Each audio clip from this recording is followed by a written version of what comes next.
तुलसी सबसे सुपर, और जिनका हाथ ऊपर जिनका हाथ नीचे वो चले जाइए मंच के पीछे। तो आप लोग आगे रहना चाहते हैं हमको पता है, तो उठाइए एक बार सीधे ध्यान दो। जो जहाँ है हमारे पीछे वाले चाची लोग, आप लोग नाराज हैं हमसे क्या? उठाइए सीधे सीधे हाथ और झूम कर डालिए। हो जाता बनी दे बखर जब पापा पैजू के नजर से भोला जी पे कुछ कोई दबारे तो ठप चुवता के करत हम बना भाई।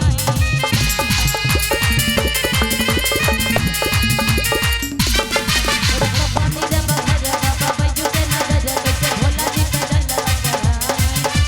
कुछ कोई दबारे तो ठप चुवता के करत हम बना भाई। चल सारा बुद्धि हमार करे नहीं जुए लगता, मेला भइल सारा बुद्धि हमार रुक करे नहीं जुए लगता। जब कमरिए कमर छुअता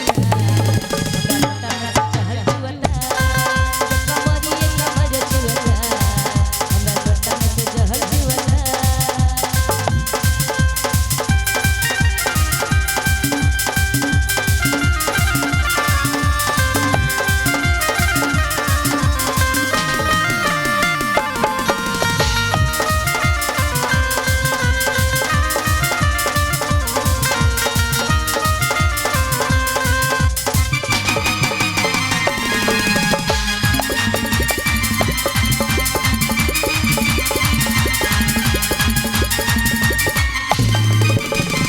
और देखिए कांवरिया क्या कहता है, एक नहीं भैया, एक कांवरिया क्या कहता है उसी झुंड में, कांवर हिलेला हो कांवर हिलेला, कांवर हिलेला हो कांवर हिलेला। और उठा के दोनों हाथ और झूमते हुए कि हिलेला हिलेला हिलेला हो हिलेला हिलेला हिलेला हिलेला हिलेला हिलेला हो हिलेला हिलेला हिलेला। कांवर हिलेला हो कांवर हिलेला, कांवर हिलेला हो कांवर हिलेला। मैंने के देखा के रवाजन की सारी सबे कांवरियन के संग नचतारी। मैंने के देखा के रवाजन की सारी सबे कांवरियन के संग नचतारी। देखा भौजी के संग से बगर हिलेला, कांवर हिलेला हो कांवर हिलेला, हो कांवर हिलेला, कांवर हिलेला हो कांवर हिलेला।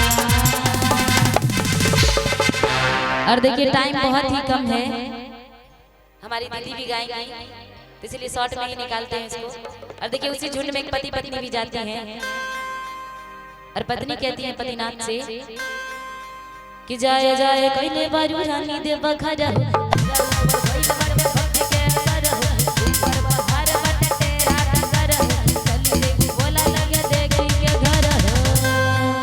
और वो पत्नी कहती है अपने पतिनाथ से कि आसु घर जाए तो जलवा चढ़ाए बाबा के बूटी होवे भंगता मखाए जाए गइले बारू रानी दे बखरा